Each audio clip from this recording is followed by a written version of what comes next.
Thanksgiving Address, the words that came before all else. A few months ago, the UU Book Club read Braiding Sweetgrass by Robin Wall Kimmerer. She's a professor and science and nature writer who is of Native American ancestry. The book is in many ways a lengthy hymn of praise to the natural world. I was reading happily along when a particular chapter stopped me in my tracks, a chapter about gratitude. And there's much going around about gratitude these days, but this struck me as very different. Really, it's a different kind of gratitude than what we may often think about. It is not about our health, our loving family and friends, our good fortune that has befallen us. This gets right down to basics of profound gratitude to the living world of which we are a part and which surrounds and maintains us, and which can be very easy to take for granted. The author describes the Thanksgiving address as a prayer or invocation of ongoing thanks that may be 600 or more years old. Its words have been memorized and recited as an expression of thanksgiving through generations of Iroquois, who are collectively called the Six Nations, comprised of the Mohawk, Oneida, Onondaga, Cayuga, Seneca, and Tuscarora peoples. Today, Iroquois families still recite the prayer in their homes, schools, and ceremonial and governmental gatherings. It may be used more often than the Pledge of Allegiance, which kind of makes sense to me. According to their tradition, in the years before the Thanksgiving address, the Iroquois people, who are also called the Haudenosaunee, had been deeply divided. Spread over what would become the northeastern United States and southern Canada, they fought continually with each other. They decided it was time for peace, and enlightened leaders helped establish the League of Great Peace, a government often characterized today as one of the world's oldest participatory democracies, and which the American colonists observed and admired, and which had influence on the designers of the U.S. Constitution. A product of their newfound union, the Thanksgiving Address expressed the tribe's gratitude for all creation and its bounty, which they agreed they would share and respect in common. When violence flared, as it inevitably would over the centuries, they turned again to the address to negotiate and resume peaceful reactions. This address is also known as the words that come before all else, as it is traditionally spoken to greet the day, to start a meeting, or before starting negotiations with other nations. Kimmerer was told by the Haudenosaunee people that the words of the Thanksgiving address are their gift to the world and are meant to be shared. So we share it today. At the end of each reading, we have several people all seated up front who will be reading different paragraphs of this. And at the end of each phrase, we will repeat together, "Now our minds are one," when the leader invites you. And leaders, just hold your hand up and we'll all get together on it. So I will start.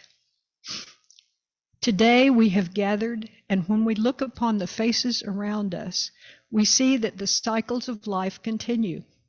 We have been given the duty to live in balance and harmony with each other and all living beings.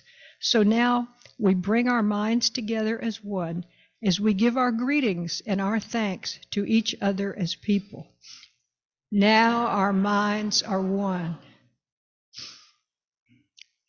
We are all thankful to our mother, the earth, for she gives us all that we need for life. She supports our feet as we walk about upon her. It gives us joy that she continues to care for us as she has from the beginning of time. To our mother, we send thanksgiving, love, and respect.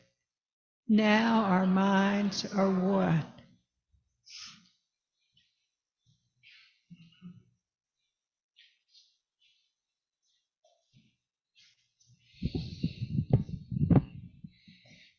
We give thanks to all the waters of the world for quenching our thirst, providing us with strength and nourishing our life for all beings. Water is life.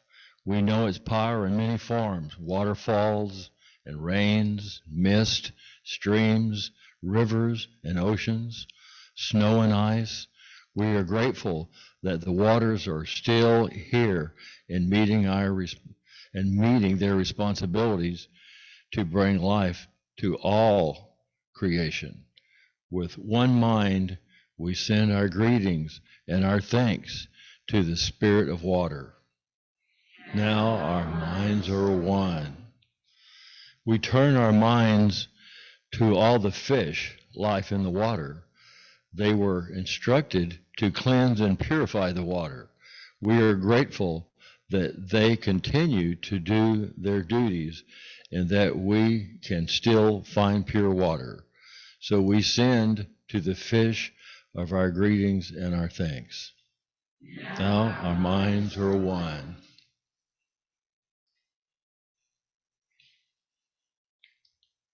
Now we turn toward the vast fields of plants.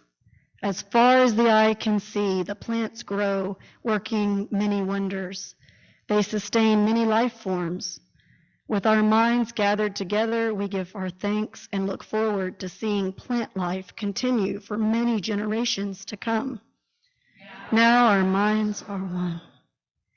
When we look about us, we see that the berries are still here, providing us with delicious foods. The leader of the berries is the strawberry, the first to ripen in the spring. Can we agree that we are grateful that the berries are with us in the world and send our thanksgiving, love, and respect to the berries? Our minds are one.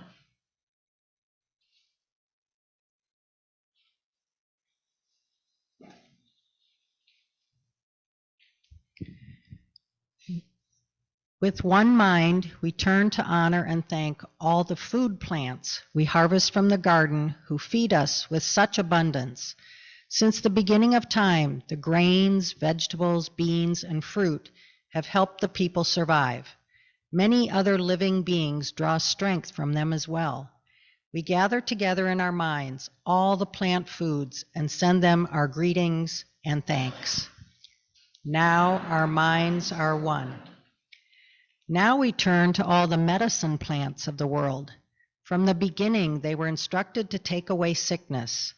They are always waiting and ready to heal us. We are happy that there are still among us those special few who remember how to use these plants for healing. With one mind, we send thanksgiving, love, and respect to the medicines and to the keepers of the medicines. Now our minds are one.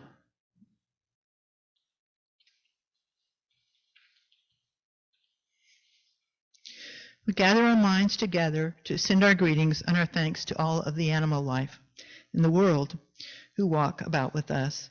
They have many things to teach us as people. We are grateful that they continue to share their lives with us and pray that it will always be so. Let us put our minds together as one and send our thanks to the animals.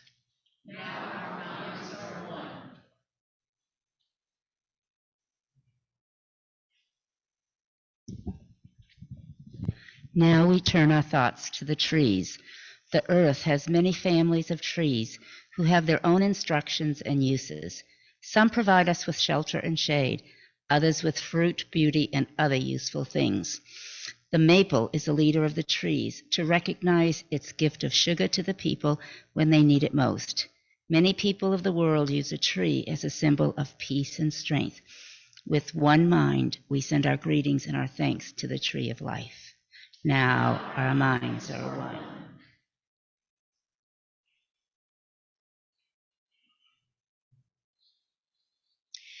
We put our minds together as one and thank all the birds who move and fly about over our heads.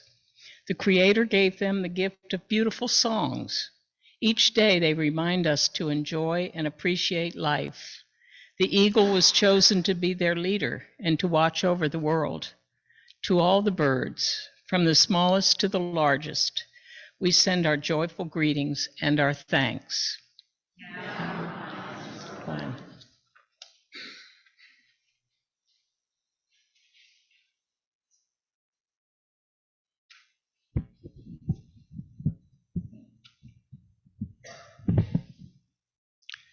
We are thankful for the powers we know as the four winds. We hear their voices in the moving air as they refresh and purify the air we breathe. They help us bring the change of seasons. From the four directions they come, bringing us messages, giving us strength. With one mind, we send our greetings and our thanks to the four winds. Now we turn to the west, where our grandfathers, the thunder beings, live. With lightning and thundering voices, they bring with them the water that renews life. We bring our minds together as one to send our greetings and our thanks to our grandfathers, the thunderers. As one.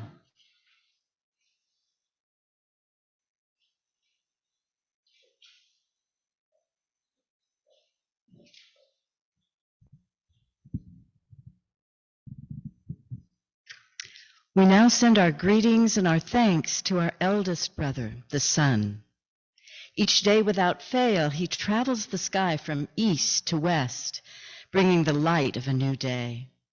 He's the source of all the fires of life.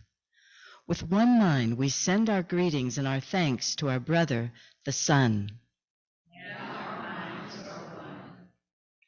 We put our minds together to give thanks to our oldest grandmother, the moon, who lights the nighttime sky.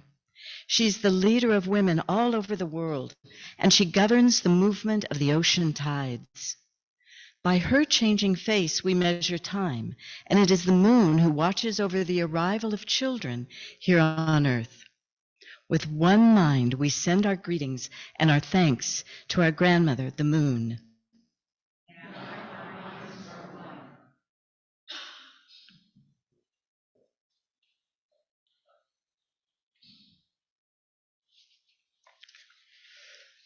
We give our thanks to the stars, who are spread across the sky like jewels. We see them at night, helping the moon to light the darkness and bringing dew to the gardens and growing beings. When we travel at night, they guide us home. With our minds gathered together as one, we send our greetings and our thanks for the stars. We gather our minds together to greet and thank the enlightened teachers who have come to help us through the ages. When we forget how to live in harmony, they remind us of the way we are instructed to live as people. With one mind, we send our greetings and our thanks to these caring teachers.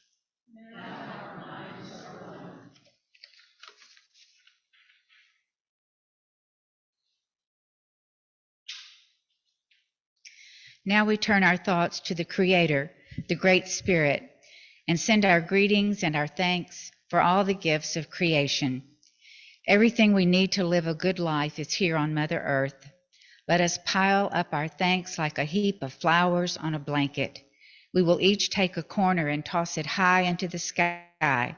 So our thanks should be as rich as the gifts of the world that shower down upon us. For all the love that is around us, we gather our minds together as one and send our choicest words of greetings and thanks to the Creator. Now our minds are one.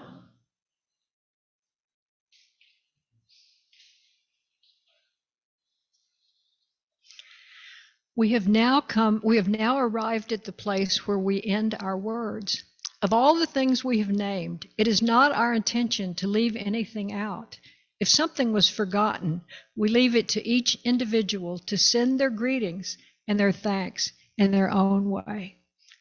Now our minds are one. Now please stand in body or spirit, and